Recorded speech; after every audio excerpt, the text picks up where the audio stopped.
Muy buenas noches, bienvenidas y bienvenidos a su diplomado en Cultura de Paz y Prevención de las Violencias.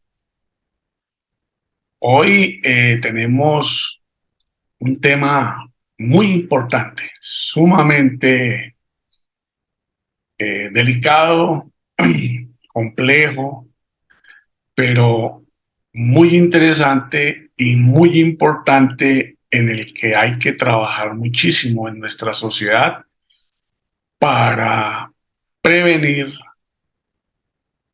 para erradicar y también, ¿por qué no?, para sancionar la violencia contra las mujeres, las niñas, la violencia de género. Ese es el tema de este cuarto capítulo del diplomado. Como hemos dicho, la violencia se aprende en el hogar, se aprende en la sociedad, en diferentes escenarios, en el barrio. Y para poder construir una sociedad en equidad, una sociedad más igualitaria, más democrática, más incluyente, más justa en las relaciones de género, es importante que reflexionemos sobre un fenómeno que marca de manera importante estos 2000 años de la vida, de la cultura occidental, marcada, imbuida por el machismo y el patriarcado. Esto ya se está transformando, es una de las grandes revoluciones que se están viviendo, y es nuestro tránsito hacia una sociedad con equidad de género, con igualdad, dicen otros, de género. La forma para enfrentar este tema que queremos hoy presentar es desde la perspectiva de derechos. Queremos hablar hoy sobre los derechos de la mujer, así como hablamos sobre los derechos de los niños, las niñas y los adolescentes. En la sesión anterior, hoy vamos a referirnos inicialmente al tema de los derechos de la mujer. Para eso vamos a observar un corto video sobre la historia de los derechos de las mujeres, que fue producido por la Oficina de Derechos de la Mujer de un país hermano centroamericano que es Costa Rica. Las invito y los invito a mirar el siguiente video. Mucha atención.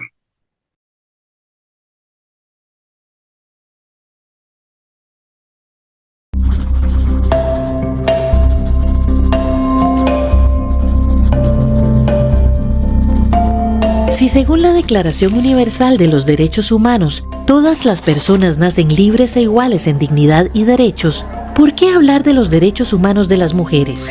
Declarar un derecho o unos derechos inherentes a las personas en un instrumento internacional es un avance muy importante. Digamos que es un buen principio, un gran respaldo para toda persona y comunidad humana. Pero a la hora de aplicar este principio puede que el sentido de universalidad se entienda mal, de modo que se reduzca solo a ciertos grupos que tradicionalmente han gozado de mayor poder y autonomía, los que se ven a sí mismos como la medida de lo humano, los que siempre han tenido privilegios, olvidando que, como manifestó José Martí, quien tiene un derecho no obtiene el de violar el ajeno para mantener el suyo. Y así, malentendido el sentido de la universalidad o el de la humanidad, las personas de raza blanca, o las muy adineradas, o las muy poderosas, o las heterosexuales, o las no discapacitadas, o las del sexo masculino, se suelen asumir como modelo del ser humano al que deben beneficiar todos o la mayor parte de los derechos.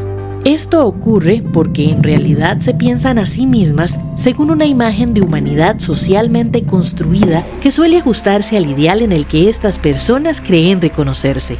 Y hasta puede que estos grupos consideren que ciertos sectores tradicionalmente excluidos, como por ejemplo las poblaciones negras, las personas de muy poca edad o las de mucha edad, o las indígenas, no tienen las condiciones naturales necesarias para gozar de todos los derechos humanos. Esto afecta en mayor grado a las mujeres, porque al conformar la mitad de la especie, conforman también la mitad de cualquier otro grupo discriminado. Los hombres, independientemente del dinero que posean, las limitaciones físicas o mentales que les afecten, el color de su piel, el nivel educativo que alcancen, la clase social a que pertenezcan, suelen ser considerados como los únicos seres plenamente humanos, propietarios, por decirlo así, de la esencia de la humanidad. Este fenómeno se denomina androcentrismo, del griego andros, que significa varón. En consecuencia, históricamente se ha venido limitando el derecho de las mujeres a desempeñar un trabajo asalariado, a tener dinero propio, a tener propiedades, a tomar decisiones personales sobre su cuerpo, a cumplir sus propias expectativas, a gozar de autonomía y de una vida libre de violencia, a ocupar puestos de jerarquía, a desempeñar trabajos más valorados socialmente. En fin, a todo lo que se considera condiciones necesarias para una vida digna. Cuando decimos violencia, no pensamos solo en cuchillos y látigos o armas de cualquier tipo. Pensamos también en eso que se denomina violencia simbólica, es decir, los discursos, imágenes o lo que sea que sin provocar daño físico, provoca daño psicológico o daño moral y expone al daño físico. Hay violencia simbólica cuando se restringe a las mujeres a papeles de menor valor o domésticos, o las presentan en función del deseo o las necesidades de los hombres. Por ejemplo, cuando son representadas solo cocinando, o lavando, o cuidando bebés, o sirviendo mesas o exhibiendo posiciones eróticas. También se da la violencia simbólica cuando, asumiendo que los sexos son opuestos, se definen como masculinas las características humanas más apreciables, como el valor, la voluntad o la inteligencia, entendiendo con base en una falsa oposición que las mujeres carecen de esos rasgos o no los alcanzan a plenitud. En este sentido se pueden observar las representaciones prevalecientes en las imágenes de la publicidad, los chistes, los discursos en general. Pero estas representaciones, aun en los casos en que se refieran a una realidad social, dejan por fuera la variedad y riqueza humana de las mujeres, de sus acciones, de sus contribuciones a la sociedad. Se trata de fantasías, estereotipos, imágenes congeladas que a veces comparten las mujeres mismas, porque lo que se repite muchas veces termina aceptándose como verdad. Pero no todas y no siempre lo han aceptado así. Desde hace muchos años hay grupos de mujeres que han venido luchando porque las cosas cambien. Ellas han participado activamente en todas las luchas sociales por la igualdad. De hecho, el vocablo feminismo se define en el diccionario de nuestra lengua como la ideología que defiende que las mujeres deben tener los mismos derechos que los hombres. Si usted busca en ese libro, se encontrará con que ideología no es más que un conjunto de ideas que caracterizan a una persona, escuela, colectividad, movimiento cultural, religioso, etc. La oposición a los derechos de las mujeres es machismo. Otra vez abramos el diccionario. Leamos. Machismo. Actitud o manera de pensar de quien sostiene que el hombre es por naturaleza superior a la mujer. Luchar contra esa idea ha sido un trabajo muy duro. Ha costado muchos años y sacrificios. Algunos nombres nos recuerdan esa historia. Por ejemplo, durante la Revolución Francesa, Olympia de Gouges. Ella vio, como todas lo vieron, que en la famosa Declaración de los Derechos del Hombre y del Ciudadano no había ni un solo derecho de la mujer y la ciudadana, y se puso a escribirlos. Y la llevaron a la guillotina. En Costa Rica, Ángela Acuña abogó durante décadas porque las mujeres gozaran de los derechos de ciudadanía. Lideró un enorme grupo y al fin ella y todas las que se unieron a ella, tras un empeño de años, lograron la aprobación del voto femenino en 1949. Esto de los derechos al principio fue en cuentagotas, pero a partir de todas esas luchas ha sido como ir soltando cuentas de un collar. Tratados, enmiendas, convenciones, leyes. Son muchas a las que les debemos los logros de que gozamos hoy y enumerarlas lleva su tiempo.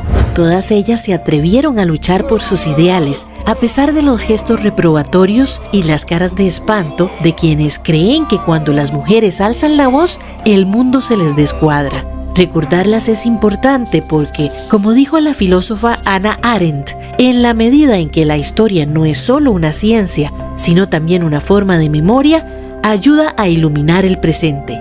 Gracias a todas las que buscaron y consiguieron una visión nueva y liberadora, hoy los estados del mundo entienden que los derechos de las mujeres son derechos humanos, puesto que nacemos libres e iguales en dignidad y derechos, y así lo acepta en principio el mundo actual, y así lo ha ratificado nuestro país. La sociedad costarricense en su conjunto debe luchar para que ninguna mujer vea lesionada su libertad, su integridad, su dignidad y la igualdad de sus derechos. Bueno, muy interesante la aportación de Olimpia de Gaulle, quien en plena Revolución Francesa plantea la inclusión de los derechos de la mujer, vio que los derechos eran derechos masculinos y hizo ese gran aporte. No terminó bien, pero mandó un excelente mensaje. Vamos a ver otro video sobre la historia y evolución de los derechos de la mujer que nos permite entender de mejor manera este tema. Mucha atención.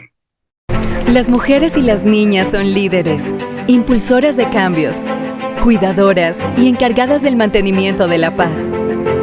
Pero aunque tienen una función empoderada en nuestras sociedades, las mujeres y las niñas siguen teniendo que luchar por sus derechos. ¿Cuánto hemos avanzado y cuánto trabajo queda por hacer? ¿Cómo puedes impulsar esta lucha por la igualdad de derechos? La lucha de las mujeres por la igualdad de derechos comenzó hace siglos. El año 1848 supuso un hito para el movimiento por los derechos de las mujeres con la Convención de Seneca Falls, en la que las activistas reclamaron públicamente sus derechos civiles, sociales, políticos y religiosos. En 1893, Nueva Zelanda demostró al resto de activistas del mundo que era posible lograr el derecho al voto igualitario a través de la defensa de los intereses sufragistas. A comienzos del siglo XX, las mujeres de todo el mundo intensificaron sus movilizaciones por la igualdad de género y se vivió una rápida evolución de su función en el mercado laboral, con el acceso a puestos que trascendían las labores de cuidado. En 1945 nació la Organización de las Naciones Unidas como respuesta a la destrucción provocada por las dos guerras mundiales, y Eleanor Roosevelt supervisó la redacción de la Declaración Universal de Derechos Humanos. Ella fue una de las personas que defendieron con vehemencia la necesidad de subrayar los derechos de las mujeres en la declaración. Así se sentó la base para las normas y los estándares internacionales sobre los derechos de las mujeres. Durante las décadas siguientes, las mujeres empiezan a hacer historia y asumir puestos de liderazgo en el gobierno, mientras las activistas de base completan el impulso internacional, convirtiéndose en poderosos símbolos de resistencia feminista y cambio social. Esta tendencia alcanzó su punto culminante en 1995, cuando la Declaración y Plataforma de Acción de Beijing presentó una visionaria agenda internacional por los derechos de las mujeres y las niñas. A pesar de todos los avances, la llegada del siglo XXI no ha supuesto la desaparición de los estigmas patriarcales y diversas líderes ejemplares se han levantado para hacerles frente. Con la aparición de la era digital, las redes sociales se han convertido en una herramienta esencial para unir a la población en la lucha contra la injusticia. La voz de una sola mujer se oye ahora más fuerte que nunca. Las activistas de base inician movimientos sociales en línea y sobre el terreno, en todas partes, desde grandes ciudades a pueblos, inspirando a las futuras generaciones de mujeres y niñas líderes. Gracias a una incansable campaña, estos movimientos están logrando transformaciones políticas que apuntan a un auténtico cambio en la mentalidad y las prácticas relativas a la igualdad de derechos en todo el mundo. ¿Dónde estamos ahora? Un cuarto de siglo después de la Declaración de Beijing, las mujeres y los hombres deben movilizarse juntos para superar los obstáculos a los que todavía se enfrenta la igualdad de género. Deben luchar para poner fin a la violencia de género, para garantizar el acceso a la atención sanitaria, por la igualdad salarial y por una participación igualitaria en la vida política. Aún no hemos acabado. Sé parte de la generación Igualdad y permítenos seguir escribiendo la historia de forma colectiva. Bueno, vemos que el movimiento global, planetario, por la equidad de género, por la reivindicación de los derechos de la mujer, pues es un movimiento muy fuerte que ha estremecido nuestra sociedad y que sobre todo tiene que transformarnos a nosotros para que nos convirtamos en gestores y gestoras de la equidad de género y la prevención de la violencia contra las mujeres y las niñas. Bueno, ahora vamos a hablar de otro tema que es muy importante. Este video que acabamos de ver es de ONU Mujeres, que es la Organización de las Naciones Unidas para la defensa, protección, promoción de los derechos humanos de las mujeres. Ahora vamos a hablar de la equidad de género. Para eso vamos a recurrir a un video inicialmente que habla sobre los derechos políticos de las mujeres en Colombia. El video no es muy actual, pero creo que recoge en síntesis y da un buen mensaje sobre lo que está pasando con los derechos políticos de las mujeres. Mucha atención. Las mujeres son más de la mitad de la población y su voz, sus propuestas y su talento son fundamentales para fortalecer la democracia. En Colombia, la participación de las mujeres es cada día más amplia, fruto de la lucha que han liderado a lo largo de la historia. El movimiento sufragista buscó el reconocimiento del derecho de las mujeres colombianas a elegir y ser elegidas, hasta lograrlo en 1954. En 1955, por primera vez, una mujer ocupó el cargo de gobernadora, Josefina Valencia, en Cauca. Valencia también fue la primera mujer que ejerció el cargo de ministra en Colombia. Los hombres ejercían como ministros y gobernadores desde la independencia del país.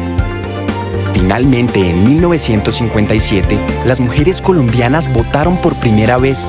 Los hombres, por su parte, ejercían el derecho al voto desde el siglo XIX, aunque de forma restringida, y en 1936 se amplió el derecho a todos los hombres.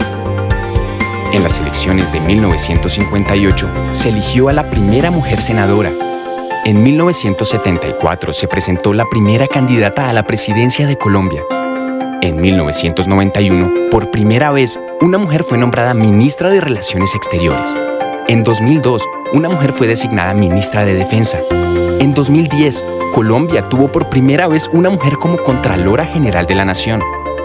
En 2011 fue nombrada una mujer como Fiscal General de la Nación. Sin embargo, hasta ahora, ninguna mujer ha ocupado la presidencia ni la vicepresidencia del país. Desde 1958, año en el que por primera vez las mujeres colombianas llegaron al Congreso, hasta la actualidad, se ha producido un aumento importante en el número de mujeres electas, y hoy en día las mujeres representan el 21% de la corporación. No obstante, aún se mantiene la enorme brecha entre hombres y mujeres en el poder. 57 años después de adquirido el derecho al voto, solo se ha dado un aumento del 17% en el número de mujeres electas, pasando del 3% en 1958 al 21% en 2014. Lo mismo sucede a nivel regional y local. En las elecciones departamentales y municipales de 2015 se eligieron 5 gobernadoras, cifra que paradójicamente representó el porcentaje más alto de las gobernadoras electas en la historia de Colombia.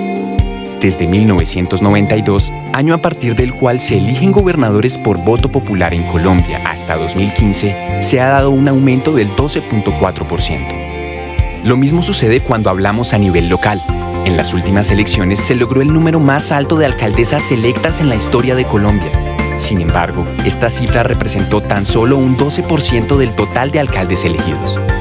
Desde 1988, año en el que por primera vez fueron elegidos los alcaldes en Colombia por voto popular, solo se ha dado un aumento del 6.7% en el porcentaje de alcaldesas electas. En las asambleas y consejos del país, la situación es similar. En 1962, año en el que por primera vez las mujeres ingresaron a estas corporaciones, representaban el 7.8% de las asambleas y el 5.2% de los consejos. 53 años después, en 2015, esa participación sigue siendo inferior al 20%. Con el fin de superar esta brecha y promover la participación efectiva de las mujeres en la vida política del país, Colombia cuenta con un marco normativo inclusivo que pretende garantizar el derecho a la igualdad entre hombres y mujeres. La Constitución Nacional planteó desde sus inicios en 1991 la efectiva igualdad entre todas las personas y la participación de las mujeres en todos los niveles de la administración pública. Gracias a reformas constitucionales recientes, la equidad de género es uno de los principios rectores de los partidos y movimientos políticos. Estos deberán tener en cuenta 3 principios: paridad, alternancia y universalidad. Paridad significa que la participación de mujeres y hombres se refleja en la forma en cómo está compuesta la sociedad, mitad hombres y mitad mujeres.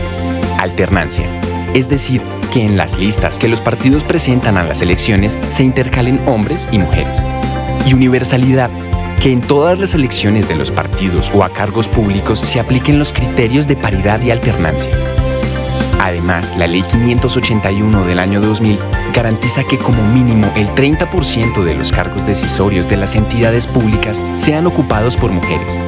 Y la Ley 1475 de 2011 establece que en listas en que se elijan 5 o más curules es mandatorio que mínimo el 30% sean mujeres y que los partidos destinen una parte de los aportes estatales recibidos a promover su inclusión. Pese a los avances históricos y a la normativa vigente en Colombia, persiste la brecha en materia de participación política entre hombres y mujeres, y su superación es un reto para las instituciones, los partidos y la sociedad en general.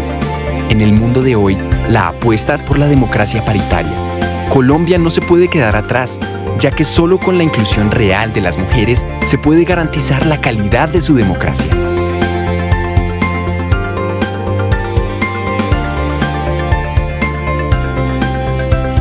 Vemos cómo, a pesar de que está desactualizado un poco el video, porque ya tenemos 2 vicepresidentas elegidas de manera consecutiva en los últimos 2 periodos del gobierno nacional, también se ha logrado incrementar un poco más. Todavía no llegamos al 25% la representación en el Congreso.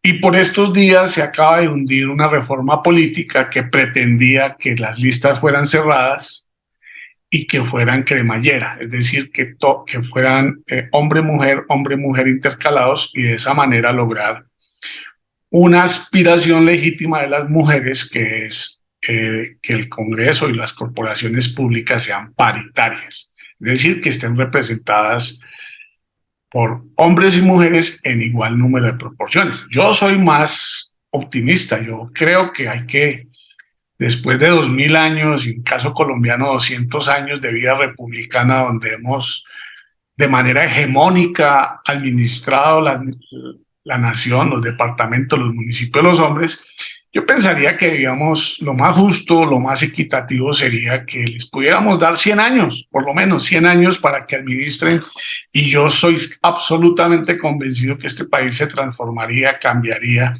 y tendríamos una mejor sociedad. Bueno, eso es un debate bastante interesante. Ahora las invito y los invito a ver un tema muy concreto, que es una radiografía sobre la desigualdad en Colombia relacionada con el género. Mucha atención. Una radiografía de la desigualdad. Radiografía de la desigualdad. Queremos compartirles la grave situación de la tierra en Colombia. Somos el país más desigual en la distribución de tierra de Latinoamérica. Digamos que este cuadro representa Colombia. El 1% de las fincas más grandes ocupan el 81% del territorio. Y todas las fincas restantes están amontonadas en el 19%. Además, 704 fincas controlan la mitad de la tierra, mientras que 2.046.536 se reparten la otra mitad. Por eso es que no tenemos dónde sembrar más yuca. Mejor dicho, muchos tienen muy poquito y poquitos tienen mucho. Y eso no es todo. Entre más pasa el tiempo, más grave es el problema. En 1960, el 29% del territorio estaba ocupado por fincas de más de 500 hectáreas. En el 2002 era el 46% y ya vamos en el 66%. La tierra tan concentrada, y para completar, ahora pretenden entregarle nuestros baldíos a los más ricos y no a nuestras familias campesinas. Vea usted, eso es el colmo. Y a las mujeres nos va todavía peor. El 61% de las fincas está a cargo de los hombres y solo el 26% de las mujeres. Hombre, y a eso súmele que nosotras tenemos predios más pequeños y menor acceso a maquinaria, crédito y asistencia técnica. Mejor dicho, esa tal desigualdad sí existe. ¿Y saben ustedes para qué usan toda esa tierra los que más tienen? Colombia tiene potencial para muchos productos agrícolas, pero la tierra se usa principalmente para la ganadería. Hay 34 millones de hectáreas dedicadas a esto y apenitas 8 millones para la agricultura. Pero esto podría ser al revés. Según estudios, 15 millones de hectáreas deberían de dedicarse a la ganadería y 22 al agro. Ve, las vaquitas tienen más tierra que nosotros. Hay 1 millón de familias campesinas que tienen menos tierra que lo que en promedio le corresponde a una vaca. Cada vez se siembran menos alimentos, pues los cultivos permanentes y agroindustriales siguen creciendo. Estos son la palma, la caña, el banano, productos que se exportan y son diferentes a los de la economía tradicional campesina. En cambio, las cifras muestran que somos nosotras, las campesinas y campesinos, afros e indígenas, quienes alimentamos al país en las pocas tierras que tenemos. Los cultivos permanentes en 1960 eran 44% del área sembrada. En 1970 era el 53% y en el 2014 es el 75%. Por eso ahora Colombia tiene que importar más alimentos. Apoya la defensa de nuestras tierras y la producción de alimentos. El tema de la desigualdad en el mundo rural en Colombia es sumamente difícil. Las mujeres están en situación de inferioridad, de discriminación, de exclusión, de falta de atención, de definición de políticas públicas. Es un tema bien importante en el que tenemos que avanzar. Pues se han hecho esfuerzos, pero estamos todavía pues muy lejos de tener unas condiciones de equidad y especialmente en el mundo rural, el patriarcado y el machismo están muy presentes. Tenemos que hacer un gran esfuerzo en estas nuevas generaciones por reeducarnos, por desaprender ciertas conductas y ahorita vamos a continuar con un tema, cómo se concreta ese tema de la discriminación contra las mujeres. Hablamos de que la igualdad de derechos, que todos tenemos los mismos derechos, tenemos las mismas libertades, las mismas opciones, pero eso en la práctica no es real. Entonces miremos un poco el concepto de discriminación de género. Mucha atención al siguiente video de la Alcaldía de Medellín. Caminos hacia la igualdad. Hola, soy Ángela, vivo en la Comuna 3 de Medellín y tenemos 16 años mi hermano Andrés y yo. Somos lo que llaman comúnmente mellizos, siendo yo la mayor por 2 minutos de diferencia. Los dos estudiamos en el mismo kinder, luego fuimos a la escuela del barrio y lo mismo en el bachillerato. Yo me he destacado por tener mejores calificaciones.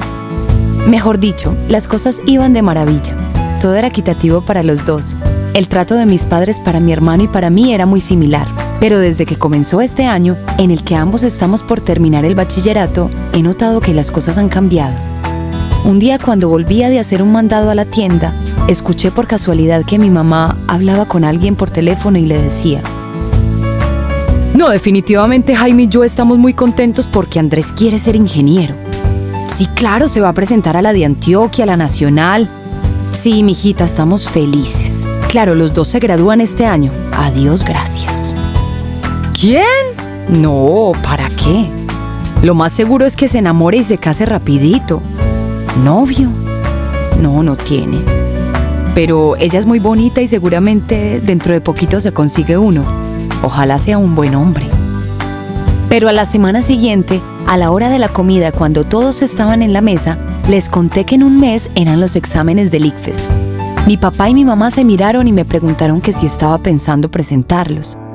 Les dije que era un requisito para poderme presentar a la universidad.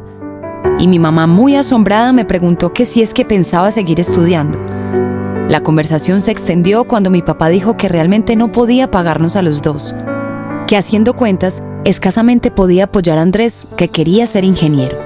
Les conté que quería ser ingeniera civil, aunque nadie me lo había preguntado, y que ya había averiguado, y que con las notas que había tenido en todo el bachillerato, me podía postular a una beca, al menos de la mitad, y que para el resto hacía un préstamo que podía pagar una vez terminara la universidad, y que mi hermano también podía intentarlo. Mis padres me dijeron que si me creía muy liberada, pero les dije que no se trataba de eso. Y les expliqué que yo tenía un proyecto de vida y quería hacerlo realidad. Que en el colegio había aprendido que hay que luchar por lo que queremos y a lo que tenemos derecho, en este caso la educación. Sabemos que situaciones como esta se dan sobre todo porque aún continúan las mismas creencias culturales sobre lo que puede hacer un hombre o una mujer. Por ejemplo, que en mi casa consideraran que es más lógico apoyar a mi hermano para continuar sus estudios que a mí, porque yo me enamoraría y me casaría. Esto es una historia del pasado. Mi hermano y yo estamos buscando juntos las posibilidades de un crédito o de obtener una beca para acceder a la universidad. Estamos convencidos que tanto los hombres como las mujeres podemos hacer nuestros sueños realidad. Solo se requiere tener el deseo firme de querer hacerlo y tomar la iniciativa, y de esta forma cambiar el destino que nos tenían trazado, por imposiciones erróneas e injustas que culturalmente se han pasado de generación en generación respecto a qué pueden o no pueden hacer las mujeres o los hombres. Y que sería maravilloso que nuestras familias nos incentiven y apoyen en igualdad de condiciones. La discriminación de género es el trato diferente hacia una persona según su género. Por ejemplo, la marcada diferencia en los salarios de hombres y mujeres aun cuando ambos ocupan el mismo empleo. O también se nos niegan las oportunidades de crecimiento personal, profesional y laboral, o cuando somos violentadas por el hecho de ser mujeres.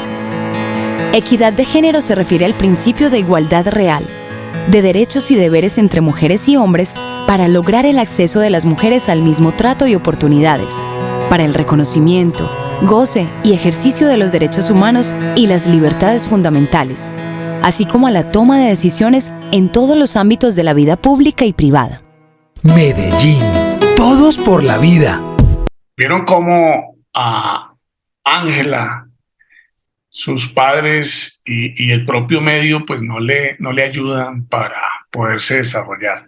Pero bueno, ese es un ejemplo, pero hay muchísimos, sobre la inequidad de género, la discriminación por la condición de género, el acceso a la educación superior. Y no lo hacemos de mala fe, los papás no lo hacen, los papás de Ángela no lo hacen de mala fe, son sus creencias donde ellos consideran que quienes tienen derecho a acceder a la educación somos nosotros los hombres y que las mujeres están condenadas a la vida del hogar, a la crianza de los niños, y pues las nuevas generaciones ya nos muestran que ese no es el camino. Y aún estando en la condición de poder ejercer la maternidad y ser parejas, pues tienen que ser en unas condiciones de equidad. Pero es un ejemplo muy bonito que hace la Oficina de Derechos de la Mujer de la Alcaldía de Medellín, ya hace algunos años, creo que es una administración anterior. Bueno, ahora vamos a mirar cuáles son los tipos, muy rápidamente, cuáles son los tipos de violencia. Cuando hablamos de violencia de género, no solo hablamos de agresiones físicas, también hablamos de violencia psicológica, sexual, económica y patrimonial, simbólica y política. Es violencia que te faltan el respeto, que te insulten, que te revisen el celular, que manejen tus redes sociales, que te digan cómo vestirte y con quién puedes salir, que te controlen los horarios, tus gastos o tus actividades. Y entraríamos a mirar un tema que es más complejo, que es la violencia de género en Colombia y el feminicidio. Para eso vamos a acudir a un video de la Facultad de Ciencias Humanas de la Universidad Nacional de la sede de Antioquia de Medellín, donde de una manera más o menos profunda hacemos esa reflexión. Mucha atención.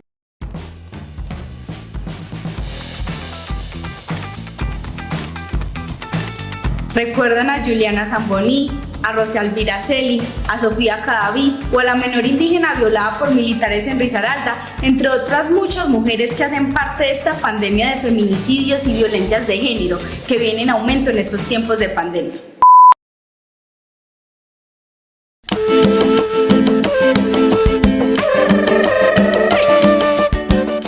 Contraplano, un espacio para la comunicación y la investigación que busca explicar de una forma clara y abierta los temas que nos implican. En otras palabras, apostamos a la ciencia para la gente. El 2020, año de pandemia y crisis social a nivel mundial, fue también el año en el que evidenciamos que las casas, los hogares, son los lugares más inseguros para las mujeres en Colombia.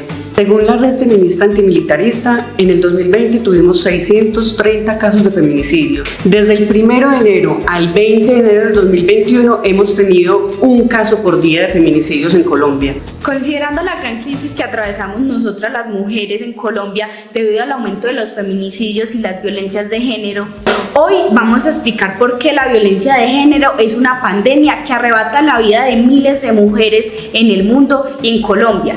Y por esto es necesario que tanto mujeres, disidencias sexuales como hombres trabajemos en conjunto para poder eliminar todos los feminicidios, violaciones y maltratos tanto físicos como psicológicos. Siendo así, empecemos por entender por qué nacer y ser mujer es estar enfrentando constantemente la muerte. Y nuestro castigo es la violencia que ya ves. Es femicidio. Pero para esto necesitamos un poco de contexto, así que hoy vamos a hablar sobre violencias de género. ¿Y qué es la violencia de género? Un término rebuscado del mamertismo, un argumento del castrochavismo y el Foro de Sao Paulo, o es pura palabrería de las feminazis. No, ninguna de las anteriores. Ahora bien, por violencia de género podemos entender toda situación, acción, disposición o condición que causa un daño físico, psicológico o incluso económico a una persona únicamente por su condición de género. Este término es 100% marca feminista, es decir, fueron los movimientos feministas de los años 60 los que reconocieron la existencia en nuestro sistema cultural de lo que denominamos dominación masculina. ¿Dominación masculina? Sí, nos llegan los huevos, eso que tantos privilegios nos ha dado a los hombres y le da forma al machismo y al patriarcado, y que se puede ver en diversas culturas en todo el mundo. Quiero una mujer bien bonita, callada, que no me diga nada, que cuando me vaya en la noche y vuelva en la mañana no diga nada. Pues claro, si yo como hombre digo que soy el del poder, el que toma las decisiones, el de la plata, y mantengo este sistema a punta de violencia, de maltrato y de normas que limitan a las mujeres, pues para las mujeres es muy difícil cambiar este sistema. Maticemos un poco, y es que para que comprendamos la violencia de género nos remitimos al informe de Medicina Legal que dice que 138 mujeres fueron asesinadas entre enero de 2018 y febrero de 2019, y eso que contamos con la posibilidad de un subregistro. Mujeres cuyas vidas fueron arrebatadas y cuyos responsables fueron sus parejas o sus cónyuges. En Colombia, para el 2020, durante el primer mes de confinamiento obligatorio, se reportó un aumento de 450% de llamadas a servicios de atención a violencia de género. Asimismo, la Corporación Cisma Mujer y Medicina Legal dan las siguientes cifras. Teniendo en cuenta que las mujeres representamos el 51% de la población colombiana y según las cifras de casos de violencias basadas en género, las mujeres representan el 86% de los casos de violencia por parte de su pareja o su expareja, el 59% de los casos de violencia intrafamiliar, el 80% de los casos de violencia sexual, el 52% de las víctimas y el 90% de los casos de violencia sexual en contextos del conflicto armado. Ahora sí entiende por qué estamos hablando de violencia de género en un año como el 2020 y en un 2021 donde sigue este funesto aumento de los feminicidios. Claro, estamos hablando de violencia de género, porque se ha podido corroborar que en momentos de crisis económicas y sociales la violencia hacia las mujeres aumenta. Y ojo, es violencia explícita, como secuestros, feminicidios y violencia sexual. pero también una violencia implícita como la marginación y la exclusión social y económica. Pero veamos esto a todo color, cómo nuestras instituciones públicas y privadas son agentes que reproducen la violencia hacia las mujeres. Para el caso, los siguientes ejemplos. Empecemos por la academia. Por ejemplo, una de las universidades más prestigiosas de la ciudad de Medellín sugiere, o mejor dicho, manda a sus estudiantes a que no deben ir de falda. Como si ir de falda interfiriera en el desempeño normal de una clase o en el desempeño académico. Y si así fuera, ¿es que acaso tienen las universidades el derecho de decirnos a nosotras las mujeres qué usar y qué no usar? Digamos con los medios de comunicación. Hace unas semanas, Diana Carreño se estaba tomando unas cervezas con una amiga en una tienda. Hasta ahí, todo muy normal. Sin embargo, dos tipos ya mayores comenzaron a acosarlas con sus palabras y con sus miradas. Ante esta situación tan incómoda e insoportable, Diana se levantó a exigir respeto. Sin embargo, uno de ellos se levantó de su puesto, cogió una botella y se la estalló en la cabeza. Pero ¿qué hicieron los medios de comunicación? También pusieron su granito de arena, es decir, desinformar y seguir perpetuando una forma de victimizar. Por ejemplo, vean este titular tan prolijamente objetivo.